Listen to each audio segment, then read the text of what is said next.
বড় বড় চিংড়ি, চিংড়ির মালাইকারি হবে, সবাই দেখবে, হ্যাঁ করে দেখবে। হালকা করে গ্যাস কমিয়ে দাও, হালকা করে লাল হবে, ফের উল্টে দেবে 3-4টে করে। চিংড়ি মাছের মালাইকারি হচ্ছে, আলুর মাংস, আলু ভাজা হচ্ছে, মটন কষা, চিংড়ির মালাইকারি হয়ে গেছে। এইদিকে মটন মিক্সড করে রাখা আছে,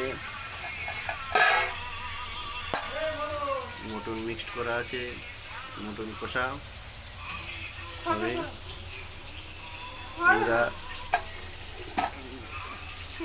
সানডে সানডে সাসপেন্ড হয়ে গেছে, উল্টে উল্টে দাও। এরকম করে লাল লাল ভাজটা ফের ওদিকে উল্টে দিতে হয়, উল্টে পাল্টে একটু লাল হয়ে যাবে, আবার তুলে দিতে হবে, বেশি ভাজলে শক্ত হয়ে যাবে।